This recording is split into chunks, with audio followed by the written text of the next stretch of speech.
Set the front end back 36 inches. The engine busted the block, the transmission. Drive shaft through the rear end. Drive shaft through the rear end. The front seat broke. I went up into the steering wheel.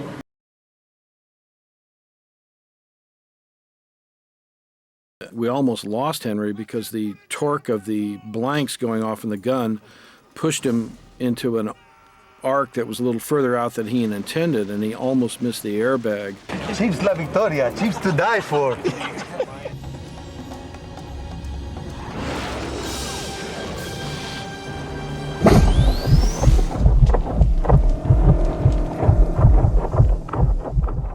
The first version of the Predator 2 script was finished, and the screenplay had gone from being a buddy cop-like film with Arnold Schwarzenegger and another lead to a new film without Arnold's involvement. As the script turned more similar to the first comic written by Mark Verheiden, director Stephen Hopkins and production designer Larry Paul would have many meetings about the future climate, gangs, and even the possible expense of future water. At the time of pre-production, bottled water was a new thing, and many theorized water would be more expensive in the future due to this. Most of these elements would make it into the finished film. All of the sudden, everything changed yet again. Bean counters determined that filming in New York would be extremely expensive, and what was worse, they would have to film the movie during winter, which would not work. So the script had to be quickly adjusted so the film could take place in Los Angeles. Another rewrite happened quickly. One problem that was also caused by this was that one of the main set pieces would be a subway, and LA didn't have a subway. To correct this, they decided to incorporate it anyways and make the movie take place in the future. They would then build sets for said subway and would claim in the future there would be one in LA. This change led to a second draft, which was dated December 15th, 1989, and I'm going to try to breeze through what was different from the first script and start with Lambert's character, which was still called Tony D'Angelo, but had evolved more similar into a Bill Paxton role. The alley scenes in the early script was now replaced with the opulent penthouse sex scene where Goldtooth and his crew would be slaughtered by the Predator. There would be a scene where Lambert would follow the body of the murdered Ramon to the hospital. He would go behind the counter to find the admittance file and then discover the body was an ambulatory pickup. He then races out of the hospital to find Ramon's body being driven away in the new ambulance.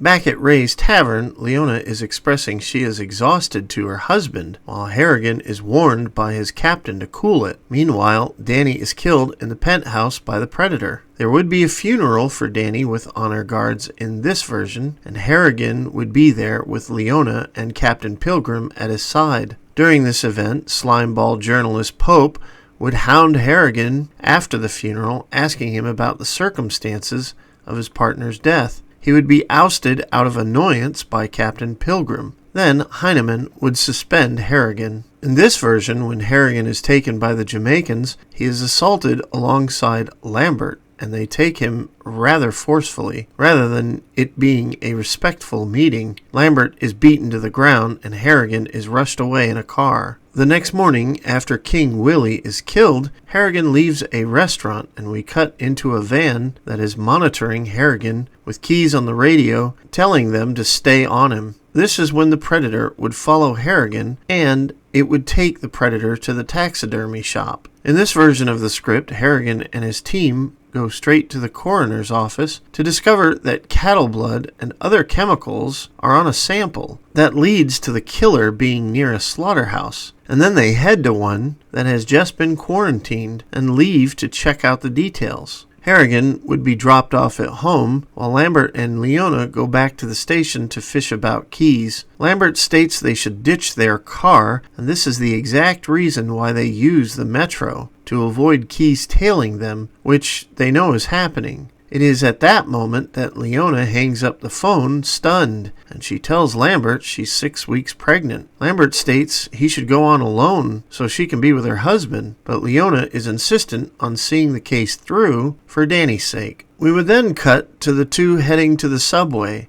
and the Predator tails them. While on the subway, just before the thugs cause trouble on the train, Leona and Lambert talk about her origin. She states that her father was a junkie, her mother was a hooker, and she was in gangs until a lady cop saved her and turned her around. She worries for her child growing up in the city. After that, there is trouble on the subway. First the thugs, then the Predator. In this script, Leona survives after the Predator sees she's pregnant. When Harrigan is captured by Key's team, the interviews with Dutch and Anna are completely omitted. Instead, Keyes gives exposition dumps, including statements that there is proof the aliens have been hunting or visiting Earth for over 700 years. The exposition is more detailed than the final film as well. Keyes, again, remains behind with Harrigan to observe the team that goes into the slaughterhouse. When Harrigan goes into the slaughterhouse again screaming, the Predator uses different voices to taunt Harrigan, and this time one of them is Leona's voice saying, "My baby, don't hurt my baby." Unlike the last script, this one is more like the final movie, as Harrigan drops from the elevator and into a tunnel that leads into the ship directly. There is a lot of fumes in this area, and Harrigan has some labored breathing in the environment. After a few turns, he ends up inside the Predator's ship, where they have their final confrontation. Finally, Harrigan does not kill the Predator. He severely wounds it to the point it can't fight anymore, and when the other Predators arrive, Greyback beheads the city Predator, who failed in combat.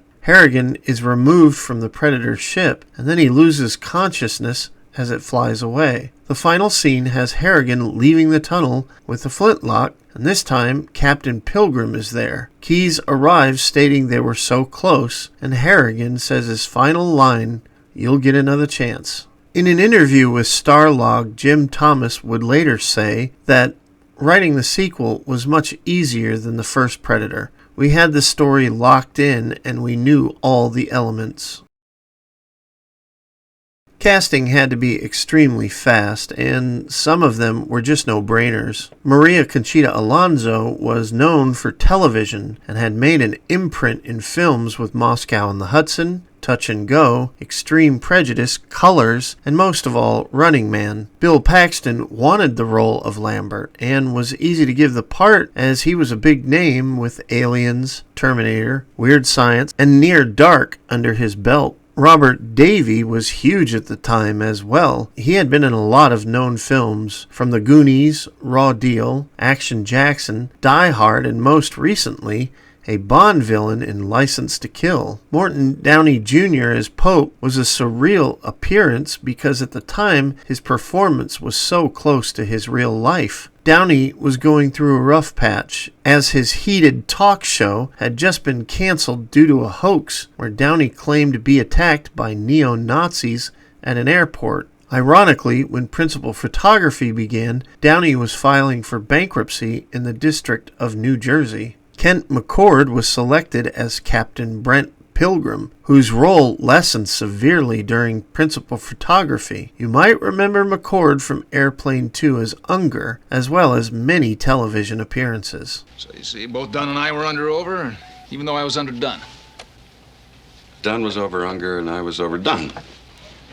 Rumor had it that John Lithgow was courted as Peter Keyes, but Stephen Hopkins didn't know anything about that, as Joel Silver had already spoken to Lethal Weapon alumni Gary Busey to be in the film. Casting for Harrigan didn't move much after Steven Seagal, and Joel Silver really championed his leading man from the Lethal Weapon series, Danny Glover. Stephen Hopkins also liked the idea a lot, but the studio's moneymen were concerned that Danny would not draw ticket sales, especially overseas. But both director and producer were of the same mind, so Danny won the role in the end. Another person that came along with Danny was Stephen Kahn, who was from the Lethal Weapon film as well. Kahn has been in almost every Richard Donner film, as he was his cousin. Other films with Kahn beyond Lethal Weapon were Superman, The Toy, Scrooged, and Demolition Man. There was just one more person to round out the cast, and he's always been one of my favorites.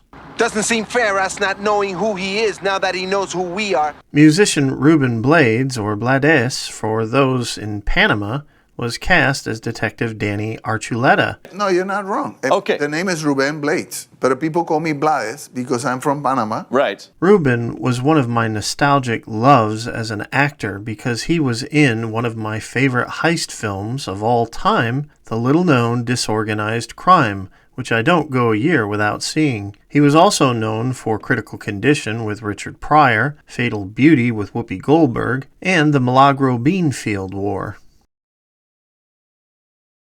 Principal photography began February 20th, 1990, and the film was expected to be in theaters on November 21st, 1990, so there was little time to dawdle. Filming took 11 weeks and nights in downtown LA, which in 1989 was extremely dangerous, as there were many homeless in these areas, fires, and gangland violence between the Bloods and the Crips. During filming on location, the studio would actually employ some of the Crip gang members to serve as security for their sets. Yet despite this, the cast and crew were not fully safe. During one night, Stephen Hopkins was driving his convertible to the set and took a wrong turn somewhere. He found himself lost, and a group of Latinos in a truck began messing with him. When he was at a red light, the thugs used their truck to push his car into ongoing traffic. Dead bodies were also found by the filmmakers a few times, and one night the production was even shot at. When Glover was running across a rooftop chasing the Predator, the team called cut, but gunfire was occurring. An angry resident in his shorts was firing at them because they were keeping him awake. As he fired, he was yelling at them to shut the fuck up. There were also huge rat populace in the area, and some said they were just as big as dogs. This would not be the end of it, as sometimes bags of human feces or bottles of piss would be thrown at the crew during film production due to the populace's annoyance that a movie was loudly filming in their neighborhood at night. Gary Busey was larger than life on the set. He had just recovered from a motorcycle accident that occurred on December 4th, 1988, where he literally died and was resuscitated. With this came a new outlook on life, and instead of being a party man, he was loud, full of life, energy, and a born-again Christian. I hit the concrete going 45 knots. And I had some out-of-body experiences, and I went to the other side. So there's a real curious element in what is out of this world, and we're just merely a speck. He would often regale the crew with stories of what he saw in the afterlife during downtime, and was so invested in it. When his son Jake was in high school, he visited his father on the set during the scene where Harrigan and Keyes have a confrontation at City Hall. So my dad comes walking up and he goes, "Check out my suit. Look at this. This is what people are going to be dressing like in 1997. Wow, awesome.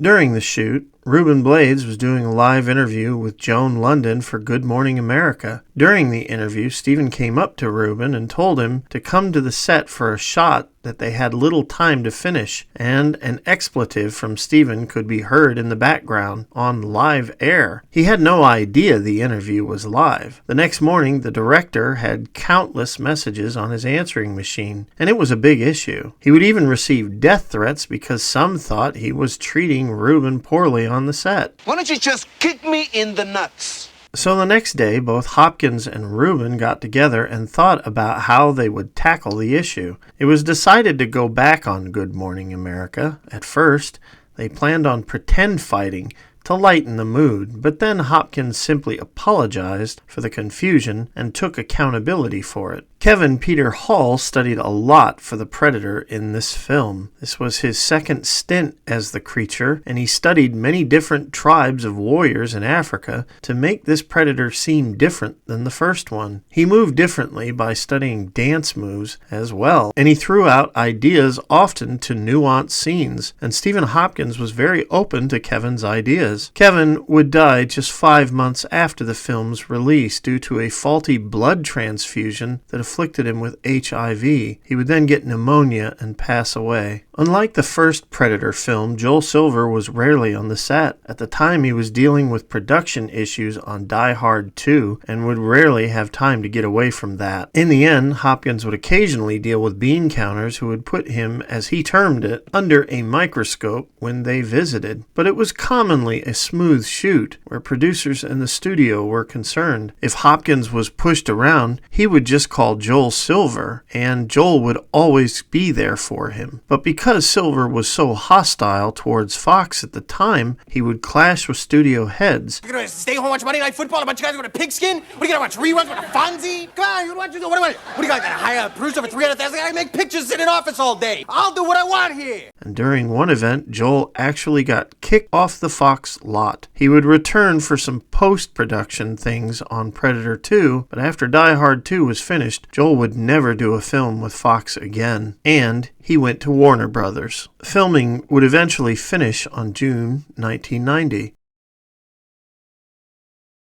With only 4 or 5 months till release, both editing and visual effects were done at a rushed pace. Originally, the MPAA gave Predator 2 a NC-17 rating, which was fairly new at the time, and as a result, the filmmakers had to return about 20 times to nab a desired R rating. Stephen Hopkins stated that he thought the MPAA wanted to make an example of Joel Silver because of all the violence in his films in the past. With the film finished, Stephen Hopkins looked towards a new horizon and walked away from possible sequels. There was a moment when he was approached by Fox to consider working on Alien 3, but he stated he was exhausted, and the idea of doing 3 sequels in a row didn't sound great for his career trajectory as a serious filmmaker. Meanwhile, Jim and John were trying to develop a Predator 3 script, and one of the ideas revolved around the flintlock that was tossed to Danny Glover, in which a prequel would be made where no modern weapons were available. Hopkins was very proud of his film by saying, "It's so over the top. I just sort of went for it and made the biggest, boldest, loudest movie I could make. I was only 29 years old. I was like a rampant child, running around Los Angeles, blowing the shit out of everything and making things as bloody as possible." Glover also felt really good about the film too. "I have 2 films I've done that I feel that I was bigger than life in which I felt that I could control the space. Silverado for me and Predator 2. In Predator 2, it was like, who's the baddest cat in your space? And the baddest cat says, I'm gonna challenge you. Mano a mano. I was the baddest guy in his space. What happens? I kill him. And then the others come around, and I'm like, alright, who's next? I was about 42 or 43, in the best shape of my life, best shape I've been in. I was running on the beach, had my training. I was lifting weights a lot more than I am now. I was really feeling it in that movie." When finished, the film cost around $35 million total.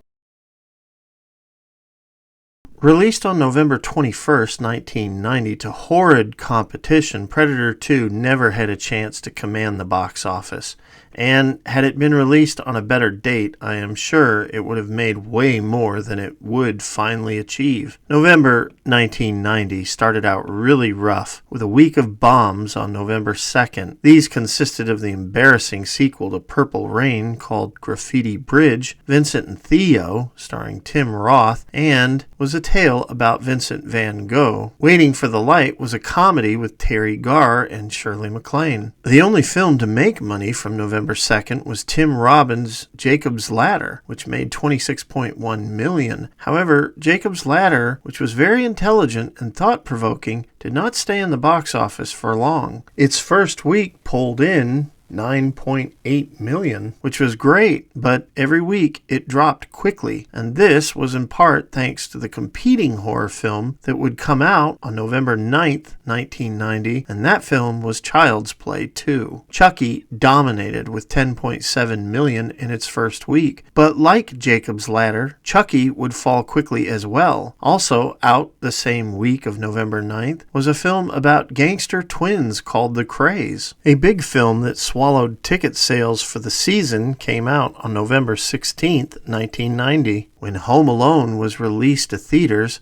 it would rule for the rest of the year, while Rocky did well its first couple of weeks. but as word of mouth spread, the film lost its legs. Walt Disney also released another strong performer in The Rescuers Down Under, which would make $27.9 million. By the time Predator 2 came out on November 21st, another king of 1990 was released, and that was Dances with Wolves. 3 Men and a Little Lady was also released and would eventually take $71.6 million from the box office, leaving Predator 2 to pick up the rest of the ticket sales for a few weeks. I say a few weeks because during Predator's first week, it only made the 7th spot on the week's ranking because there were so many ticket buyers going to see Other Fare. But the following week, on November 30th, Misery came out, and this gave horror fans another option to choose from. Also that week was Mr. and Mrs. Bridge, which would only make $7.6 million. The first week of December would be more bad news for Predator, when an action-packed cop film was released with Clint Eastwood and Charlie Sheen called The Rookie. Although the film was nowhere near as good as Predator 2, it did take away from the cop-themed sci-fi film. Predator 2 fell out of the box office the next week when Edward Scissorhands, Look Who's Talking, and Mermaids were released on December 14th. There were just too many big movies for Predator to go up against, and not enough space in 8 house theaters to keep older films that were not making over $5 million a week. By the time December 14th hit, Predator was in 10th place, making just $1.6 million that week. The final death nail for Predator 2 was compounded on December 21st, as Arnold Schwarzenegger's Kindergarten Cop came out, touting the actor everyone expected to see in the Predator sequel. Stephen Hopkins had this to say about the film and its modest success. It had a big initial opening weekend, if I remember correctly, but I think many people were disappointed that Arnold wasn't in it. A lot of people like the film, and some prefer it to the original, just because it's in a city and more contemporary. There was also little merchandise for this film. Of course, the standard soundtrack was released on December 13th, 1990 on tape and CD, along with the usual novelization, which was authored by Simon Hawke, and it was released on December 1st, 1990, just 2 weeks after the film came out. There was a rail shooter game released for PC of the same name, but those without computers would have to wait to get Predator 2 game until 1992. The computer game would be banned in Germany as harmful to young people, and it was illegal to just advertise that product there. Upon the film's release, most critics hated Predator 2. A lot of violence and a surprising amount of really insulting foul language. And who approved it? It's not a pleasant film. And many fans were mixed about it. It just wasn't received that great, and expectations were really high. Not to mention, it was dwarfed by all the films that came out that fall. However, there remains a cult following behind it. It is to date the least successful of all the Predator films. Well, that's it for another video. Get ready to start dancing, because in our next video, we cover the movie itself. We'll see you then. Yeah. All right. If you like what you see here, click like and subscribe. Use Super Thanks. It helps.